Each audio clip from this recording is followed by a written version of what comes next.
பொன்மனச்செம்மல் புரட்சி தலைவர் எம்ஜிஆர் அவர்களையும் இதயம் புரட்சி தலைவி அம்மா அவர்களையும் வணங்கி இந்த சிறப்பான தேர்தல் பிரச்சார கூட்ட நிகழ்ச்சியிலே கலந்து கொண்டு அற்புதமான உரையாற்ற அமர்ந்திருக்கின்ற மதிப்புக்கும் மரியாதைக்கும் உரிய மாண்புமிகு பாரத பிரதமர் நரேந்திர மோடி அவர்களே, இந்த சிறப்பான நிகழ்ச்சியிலே கலந்து கொண்டு சிறப்புரையாற்றிய மரியாதைக்குரிய நம்ம கூட்டணியில் அங்கம் வகிக்கின்ற டாக்டர் அன்புமணி ராமதாஸ் அவர்களே, மரியாதைக்குரிய திரு டிடிவி தினகரன் அவர்களே, மரியாதைக்குரிய திரு வாசன் அவர்களே, மத்திய அமைச்சர் பெருமக்களே, பாரதிய ஜனதா கட்சியினுடைய தலைவர்களே, மேடையிலே வீட்டுகின்ற கூட்டணி கட்சியினுடைய தலைவர்களே, அனைத்து இந்திய அண்ணா திராவிட முன்னேற்ற கழகத்தினுடைய தலைமை கழக நிர்வாகிகளே, மாவட்ட கழக செயலாளர்களே, வாரியிலிருந்து சிறப்பித்துக் கொண்டிருக்கின்ற அனைத்து இந்திய அண்ணா திராவிட முன்னேற்ற கழகத்திலே பல்வேறு பொறுப்புகளை வைக்கின்ற நிர்வாகிகளே, கூட்டணி கட்சி சேர்ந்த நிர்வாகிகளே, தொண்டர்களே, கழக உடன்பிறப்புகளே, பெரியோர்களே, தாய்மார்களே, பத்திரிகையாளர் ஊடகங்களே, அனைவருக்கும் என்னுடைய முதற்கண் நன்றி கலந்த வணக்கம். 2 நாளைக்கு முன்பு இதே திருச்சி மாநகரத்தில் திராவிட முன்னேற்ற கழகத்தினுடைய மாநில மாநாடு நடந்தது. அந்த மாநாட்டில் நம்முடைய கூட்டணி பற்றி இன்றைய முதலமைச்சர் விமர்சனம் செய்தார். திரு ஸ்டாலின் அவர்களே, அனைத்து இந்திய அண்ணா திராவிட முன்னேற்ற கழகம் தேசிய ஜனநாயக கூட்டணி இணைந்து அற்புதமான கூட்டணியை தமிழகத்திலே அமைந்திருக்கின்றது. வலிமையான கூட்டணி, வெற்றி கூட்டணி நம்முடைய கூட்டணி. உங்களுடைய கூட்டணி பல்வேறு பிரச்சனைக்கு இடையிலும் பல்வேறு வார்த்தை போர்களுக்கு இடையில்தான் இப்பொழுது காங்கிரசும் திமுகவும் இன்றைக்கு கூட்டணி அமைந்திருக்கின்றன. கிட்டத்தட்ட 20 நாட்கள் திராவிட முன்னேற்ற கழகமும் காங்கிரசும் வார்த்தை போர். பத்திரிகையில் ஊடகத்தில் வருகின்ற செய்திகள், காங்கிரஸ் திராவிட முன்னேற்ற கழகத்தில் ஆட்சியிலே பங்கு கூடுதல் இட வேண்டும் என்று தினந்தோறும் அறிக்கை, பல்வேறு விமர்சனங்கள், அத்தனையும் தாண்டி கெஞ்சி காங்கிரசுக்கு அடிமையாகி காங்கிரசோடு கூட்டணி வைத்திருக்கிறீர்கள். ஆனால் அனைத்து இந்திய அண்ணா திராவிட முன்னேற்ற கழகம் தேசிய ஜனநாயக கூட்டணி இன்னைக்கு ஒரு அற்புதமான கூட்டணி. எங்கள் கூட்டணியிலே பரஸ்பர உணர்வோடு நாங்கள் இணைந்திருக்கின்றோம். வருகின்ற சட்டமன்ற பொதுத் தேர்தலில் எங்களுடைய கூட்டணி கட்சி தலைவர்கள், நிர்வாகிகள், தொண்டர்கள் எருமை போல தேனீக்களை போல சுறுசுறுப்பாக செயல்பட்டு மீண்டும் தமிழகத்திலே ஒரு அற்புதமான ஆட்சியை அமைப்போம்.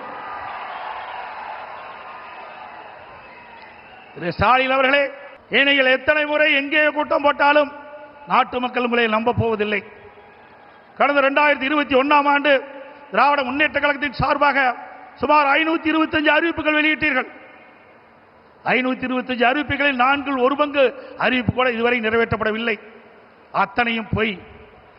கவர்ச்சிகரமாக பேசி கவர்ச்சிகரமாக அறிக்கை விட்டு அந்த தேர்தல் அறிவிப்பை இதுவரை நடைமுறைப்படுத்தாத அரசாங்கம் திமுக அரசாங்கம், திமுக கட்சி உங்களை அடையாளம் கண்டுகொண்டு விட்டார்கள். தேர்தல் வந்தால் அறிவிப்பு வரும் திராவிட முன்னேற்ற கழகத்திலிருந்து, தேர்தல் முடிந்தால் அதோடு விட்டு விடுவார்கள். அதுதான் திமுகவுடைய கொள்கை.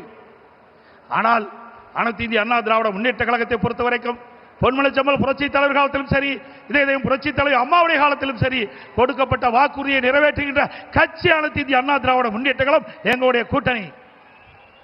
ஏமாற்றி ஆட்சிக்கு வந்து இன்றைய தினம் மக்களை வாட்டி வதைக்கின்ற அரசாக திராவிட முன்னேற்ற கழகம் இன்றைக்கு திகழ்ந்து கொண்டிருக்கின்றது.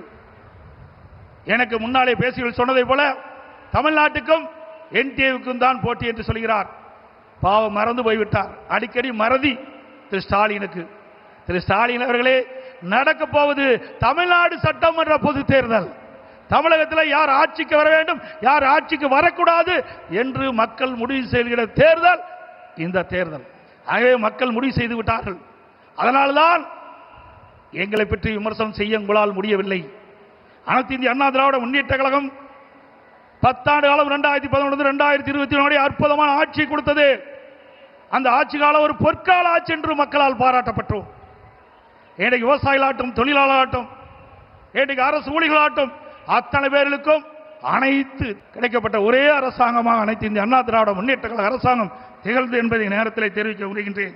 திரு ஸ்டாலின் அடிக்கடி பேசுகிறார், எங்கள் கூட்டணியில் இருக்கின்ற அத்தனை பேருக்கும் ஒரே கொள்கை என்று. திரு ஸ்டாலின் அவர்களே, திராவிட முன்னேற்ற கழக கொள்கையும் காங்கிரஸ் கொள்கையும் ஒன்றா? திமுக கொள்கையும் கம்யூனிஸ்ட் கட்சியும் ஒன்றா? திமுக கொள்கையும் விடுதலை சிறை கட்சியினுடைய கொள்கையும் ஒன்றா? ஒரே கொள்கை என்றால் ஒரே கட்சியை அமைத்து விடலாம், தனித்தனி கட்சி தேவையில்லை. ஆக பல்வேறு கொள்கை உள்ள கட்சிகள் எல்லாம் ஒன்றாக சேர்ந்துதான் திமுக கூட்டணி அங்கம் வைக்கின்றது. ஆனால் திரு ஸ்டாலின் அடிக்கடி சொல்வதெல்லாம் ஒத்த கொள்கையுடைய கட்சி எல்லாம் ஒன்றாக இணைந்திருக்கின்ற சொல்லி இன்றைக்கு மக்களை ஏமாற்றிக் கொண்டிருக்கின்ற கட்சி திமுக கட்சி. ஆக கூட்டணி அமைப்பது இயல்பு. எல்லா கட்சியும் தேர்தல் நேரத்தில் கூட்டணி வைப்புகள் வாக்கள் சிதறாக கூடாது என்பதற்காக மக்கள் திமுக ஆட்சி அகற்ற வேண்டும் என்ற ஒரே எண்ணத்தின் அடிப்படையிலே தமிழ்நாட்டு மக்களுடைய நலன் கருதி தமிழ்நாடு ஏற்றம் பெற வேண்டும் வளம் பெற வேண்டும் என்ற அடிப்படையிலே கொள்ளையடிக்கின்ற கூட்டத்தை விரட்டி அடிக்க வேண்டும் என்ற அடிப்படையிலே தேசிய ஜனநாயக கூட்டணி பிரமாதமான கூட்டணி அமைத்திருக்கின்றது. உங்கள் கூட்டணி அப்படி அல்ல. உங்கள் கூட்டணியை அமைக்கின்ற கட்சிகளும் அடிமையாக உங்களிடத்தில் இருந்து கொண்டிருக்கின்றன. இன்றைக்கு தமிழகத்தில் நிலவுகின்ற பிரச்சனை, இன்றைக்கு போதைப் பொருள் விற்பனை, அதனால் மக்கள் படுகின்ற துன்பங்கள் ஏராளம். பெண்களுக்கு இழைக்கப்படுகின்ற கொடுமைகள், தினந்தோறும் கொலை கொள்ளை திருட்டு வழிப்பறிவு பாலியல் வன்கொடுமை நடக்காத நாளே இல்லை. சிறுமிகளுக்கு பாலியல் வன்கொடுமை, பெண்களுக்கு பாலியல் வன்கொடுமை, மூதாட்டிகளுக்கு கூட பாலியல் வன்கொடுமை. இப்படிப்பட்ட மோசமான கையிலாகாத அரசாங்கம் திமுக அரசாங்கம். அப்படிப்பட்ட அரசாங்கத்தை அகற்றுவதுதான் எங்களுடைய கூட்டணிய நோக்கம் என்பதை நேரத்தில் தெரிவிக்க விரும்புகின்றேன். இன்றைக்கு திராவிட முன்னேற்ற கழகம் என்று சொன்னால் அது குடும்ப கட்சி, அது ஒரு கார்ப்பரேட் கம்பெனி, அது கட்சி அல்ல. அந்த குடும்பத்தில் இருக்கின்றவர்கள் தான் அந்த கட்சிக்கு தலைவராக முடியும். அந்த குடும்பத்தில் இருக்கின்றவர்கள் தான் ஆட்சி அதிகாரத்துக்கே வர முடியும். அப்படிப்பட்ட கட்சியை தமிழக மக்கள் இந்த முறை விரட்டி அடிக்கப்படுகிறார்கள். இந்த தேர்தலோடு திரு கருணாநிதி குடும்பத்திற்கு இறுதி கட்ட தேர்தல் மக்கள் முடிவு செய்து விட்டார்கள். தமிழகம் முழுவதும் ஒரே குரல், திமுக ஆட்சி அகற்றப்படுகின்ற ஒரே குரல் இன்னைக்கு ஒலித்துக் கொண்டிருக்கிறது. ஆக இப்படிப்பட்ட ஆட்சி தமிழகத்திலே அகற்றப்பட வேண்டும் என்று மக்களுடைய எண்ணம். அந்த எண்ணத்தை நிறைவேற்றுவதுதான் எங்களுடைய கூட்டணியுடைய நோக்கம் என்பதை நேரத்தில் தெரிவித்து, அனைத்து இந்திய அண்ணா திராவிட முன்னேற்ற கழகத்திலே பல்வேறு திட்டங்களை இங்கே நிறைவேற்றி கொடுத்திருக்கின்றோம். இந்த டெல்டா மாவட்டம் பொன் விளைகின்ற பூமி, அப்படிப்பட்ட விளை நிலங்களை ஸ்டாலின் அவர்கள் துணை முதலமைச்சர் இருந்த காலகட்டத்திலே விவசாய நிலங்களை அபகரிக்கின்ற விதமாக மீத்தேன் ஹைட்ரோ கார்பன் திட்டத்திற்கு அந்த புரிந்துணர்வு ஒப்பந்தம் போட்டது திரு ஸ்டாலின் முன்னிலையிலே. விவசாயிகள் பாதிக்கப்படக்கூடாது என்பதற்காக அம்மாவுடைய அரசாங்கம் விவசாய கோரிக்கை ஏற்று மத்திய அரசோடு தொடர்பு கொண்டு அந்த விளைநிலங்களை பாதுகாக்கின்ற விதமாக பாதுகாக்கப்பட்ட வேளாண் மண்டலத்தை கொண்டு வந்து விவசாயிகளை பாதுகாத்த அரசாங்கம் அண்ணா திமுக அரசாங்கம். அதோடு குடிமராமத்து திட்டத்தை கொண்டது ஏரி குளம் குட்டைகள் எல்லாம் அனைத்தும் சீர்வு செய்யப்பட்டு பெய்கின்ற மழைநீர் முழுவதும் சேமித்து வைத்தோம். அங்கங்கே தடுப்பணைகள் கட்டப்பட்டோம். ஆதனூர் குமாரமங்கலம் நஞ்சை புகழிலே தடுப்பணை கட்டப்பட்டது, முக்கம்பிலே தடுப்பணை கட்டப்பட்டது. அதே போல காவிரி குண்டாறு அற்புதமான திட்டம். வறண்ட பகுதியில் இருக்கின்ற நிலங்கள் எல்லாம் செழிப்பாக வளமாக இருக்க வேண்டும் என்பதற்காக, அந்த பகுதியில் நிலத்தடி நீர் உயர வேண்டும் என்பதற்காக காவிரி குண்டாறு திட்டத்தை கொண்டு வந்தோம். அந்த திட்டத்தையும் முடக்கிய அரசாங்கம் தான் விடியா திமுக அரசு. அதோடு பாரத பிரதமர் அவரிடத்திலே மரியாதைக்குரிய நரேந்திர மோடி அவர்களிடத்திலே நான் முதலமைச்சராக இருந்த பொழுது ஒரு திட்டத்தை நிறைவேற்ற வேண்டும் என்று அவரிடத்திலே கோரிக்கை வைத்தேன். அவரும் ஏற்றுக்கொண்டார். அதற்கு நடந்தாய் வாழி காவிரி திட்டம் என்ற அற்புதமான திட்டம். மேட்டூர் அணையிலிருந்து வெளியேறுகின்ற நீர் கடலிலே கலக்கின்ற வரை அந்த நதியின் கரை ஓரமாக இருக்கின்ற கழிவு நீர் அந்த நதியிலே கலந்து மாசுபடுகின்றது. அந்த நீரை சுத்தமான நீராக மக்கள் பருக வேண்டும், விவசாயத்துக்கு சுத்தமான நீராக பாய்ச்ச வேண்டும் என்ற அடிப்படையிலே அவரிடத்திலே கோரிக்கை வைத்தேன். அவரும் ஏற்றுக்கொண்டு அன்றைய தினம் 2 அவைகள் கூட்டத்திலே மேதகு குடியரசுத் தலைவர் உரையிலே இடம்பெறச் செய்து 2024ஆம் ஆண்டு அதற்கு வடிவம் கொடுத்தார் பாரத பிரதமர் அவர்கள். அவருக்கு நன்றியை இந்த நேரத்தில் தெரிவித்துக் கொள்கிறேன். சுமார் 11,250 கோடி நடந்தாய்வாளி காவிரி திட்டத்திற்கு மத்திய அரசு அனுமதி கொடுத்தது 2024ஆம் ஆண்டு கொள்கை விளக்க குறிப்பிலே இடம்பெற்றிருக்கிறது தமிழ்நாடு அரசிலே. ஆனால் இதுவரை அதை நிறைவேற்றப்படவில்லை. அது அனைத்து இந்திய அண்ணா திராவிட முன்னேற்ற ஆட்சியிலே கொண்டு வரப்பட்ட திட்டம், மத்திய அரசு அனுமதிக்கப்பட்ட திட்டம் என்ற ஒரே காரணத்திற்காக இன்று தினம் முடக்கி வைத்திருக்கின்றார்கள்.